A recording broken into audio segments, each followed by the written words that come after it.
Rūpēties par savu veselību, tas šķiet pašsaprotami. Veselība ir izvēle, ko izdarām katru dienu. Taču, kad runa ir par veselību, bieži vien tieši vīrieši ir tie, kas kavējas meklēt palīdzību. Vairums ģimenes ārstu atzīst, ka vēl pirms pāris gadiem lielākā daļa vīriešu pie ārsta devās tikai tad, kad problēmas jau kļūst nopietnākas. Viņi grib tikt galā paši ar to problēmu, viņi negrib atzīt, ka viņi netiek ar to problēmu galā.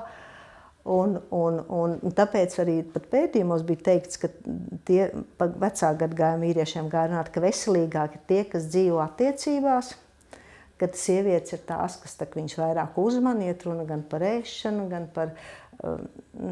par to pašu nākšanu pie ārstiem vispārējo tādu, jo vairāk gadi, jo droši vien regulārāk būtu tā veselība jāvērtē arī profilaktiski. Jo jauniešiem, ja mēs neuztaisam 5 gadus analīzes, un viņš ir vesels un viss labi, visticamāk, ka viņam, ja viņš ir aktīvs, normāli guļ un visu pāri, normāli ēd, visu dara, bieži vien, ja viņiem nav nekādas tādas ģenētiskas noslieces, ka tad jau viņiem arī nekas traks nenotiek. Tāpēc jau arī mums tie visi skrīningi izmeklējumi, kas iet par audzējiem un sirds asinsvadu slimībām, viss ir tomēr gadu laikā, kas attīstās. Vēl aizvien šādi gadījumi, kad pēc palīdzības griežas novēloti, tiek novēroti. Tomēr ģimenes ārstes Aijas Briedes privāta praksē, kur lielākais uzsvars ir uz gadiem jaunākiem un pusmūža cilvēkiem, tendence kļūstot pozitīvāka. Man praksa ir jauna cilvēku prakse. Ļoti maz ir 60 plus, apmēram 5. Ļoti mazi 50 plus, apmēram 10. Līdz ar to tas vērtējums būs vairāk no dzimšanas līdz tiem 45 gadiem. Es pat gribētu teikt, ka varbūt atšķirās sūdzības, iemesli, kāpēc nāk pie doktora, bet biežums man liekas, ka pat ne, kad vienādi ir.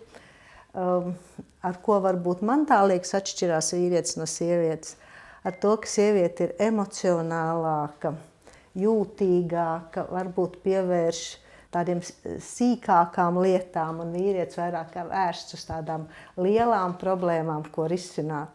Un līdz ar to varbūt tur radies tas priekšstats, kad varbūt sievietes tā kā vairāk griežās pie ārsta nekā vīrieši.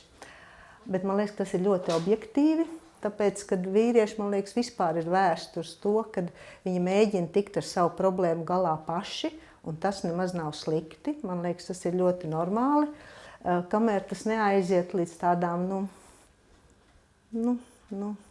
tiešām izvairīšanos vai negribēšanu iet. Bet tas, ka mazām problēmām mēs tiekam paši galā, īstenībā man liekas, ka tas ir ļoti normāli, un tā vajadzētu būt. Ģimenes ārste novērojusi, ka strauji augusi sabiedrības nervozitāte. Tā rezultātā ir ļoti daudz emocionālo traucējumu gan sievietēm, gan vīriešiem. Mēs paši pa daudz vibrējam, varbūt par lietām, par ko nevajadzētu nemaz uztraukties. Un varbūt pa maz domājam lietas, ko mēs varbūt varam ietekmēt. Šobrīd, paldies Dievam, jaunai paaudzei tas ir pozitīvi.